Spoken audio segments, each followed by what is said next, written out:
See luksuslik korter siin Pirita rannahoones on päris võluv, minimalistlik. Airita, sina oled üks selle sisearhitektidest ja teine on palatsost Krislin Kokk. Räägi, mis on selle kodu põhikontseptsioon, mille järgi te selle lõite? No eesmärgiks oli luua üks ilus külaliskorter ühele firmale ja töö käigus selgus ka, et tellija soov oleks, et kogu see korter oleks põhjamaises minimalistlikus stiilis ja perenaise selline ekstra soov oli, et siin kasutatakse ainult kandilisi vorme. Paljudele inimestele kindlasti kangastub sõnaga kandiline midagi igavat, liiga lakoonilist. Kuidas disaineritele selline väljakutse tundub? No tegelikult oli see päris põnev väljakutse ja kui selline ülesanne oli juba antud, siis tuli sellega tegeleda ja siis selline sobiv lahendus leida. Tegelikult saime päris palju mängida selle kandilise vormiga ja leida selliseid huvitavaid kompositsioone. Ja sellest mänguvõlust sündisidki sellised päris vahvad kompositsioonid siin. Üks on siis söögilaua kohal olev valgustite kompositsioon ja teine on siis elutoa seinas olev kapi lahendus. Sellele sekundeerib kohe näha ka diivani laud, mis on sama viimistlusega ja samas võtmes läbi viidud. Jah, diivani laud oli ka, et ei tahtnud sellist väga lakoonilist vormi panna, et pind on päris avar, et selliseid väikseid vimkasi peaks olema sellises suures apartamendis. Mis on selle avara korteri selline võtmesõna, et kuidas üht avarat, suuremõõtmelist apartamenti üldse kujundada? Tegelikult avaras ruumis võib tunduda, et mahub hästi palju asju panna, aga samas ei tohiks võib-olla nendega ka üle pingutada, kui just sellist minimalistlikku joont jälgida. Tuleb leida, ma arvan, sellised pilgupüüdjad, need, mis võib-olla selles avaras ruumis mõjuvad sedasi pilgupüüdjana ja vormid võiksid olla ka veidi suuremad kui väiksemas korteris.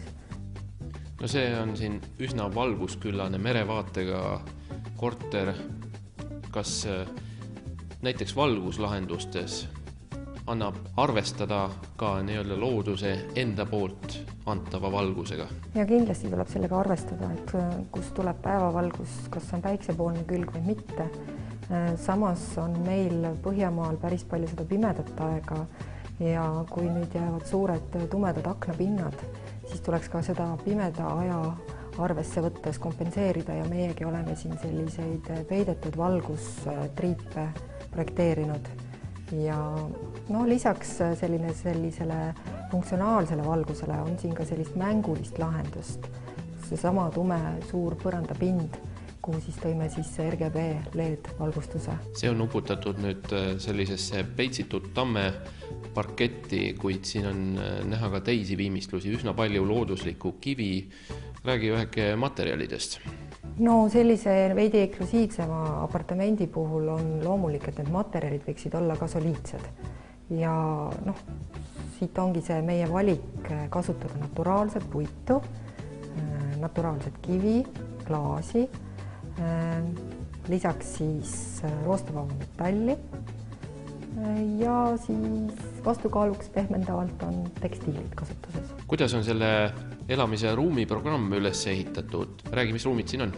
Selles korteris on lisaks siis avatud elutoale on 2 vannituba, lisaks külaliste WC, 2 külaliste magamistuba ja 1 selline lastest külaliste magamistuba.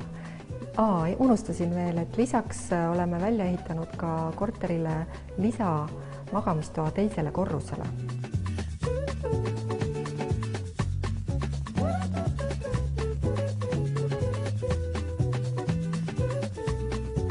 Päris tükk aega nuputasime koos Krisliniga, kuidas seda treppi paigutada. Ega see nii lihtne ei olnud. Laefermid andsid asukoha võimaluse ja niimoodi tuligi meile idee see sinna seina äärde viia ja samas ma arvan, et Nüüd kaminaga koos mõjub ta hoopis teisiti, kui oleks olnud ainult paljas trepp.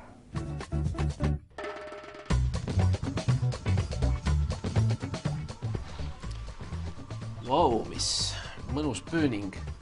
Siin on lausa liivaluitjad maas ja pehmed polsterdused. Kuidas see ruum sündis siin? No see on asjaolude kokkulangemine. Oli võimalus teha natukene lisaruumi korterisse ja samas jälle kitsendused. Aga kitsendused panime enda kasuks tööle, polsterdasime need lihtsalt ära. Need kommunikatsioonid ja fermid, mis siin näha on.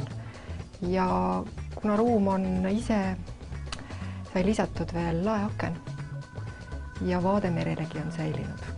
Vannituba on sama peen nagu ülejäänud korter. Siin on väga mõnus aurusauna kabiin, aga ma arvan, millele eraldi tähelepanu tuleks pöörata, on need lükanduksed siin. See ei ole tavapärane laminaat, vaid hoopiski...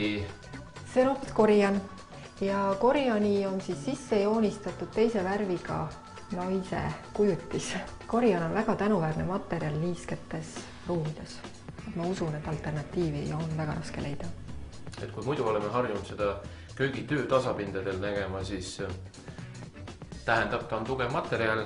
Ja, sest on täiesti veekindel ja siin, nagu eelpool nimetatud, on tegemist aurusaunaga.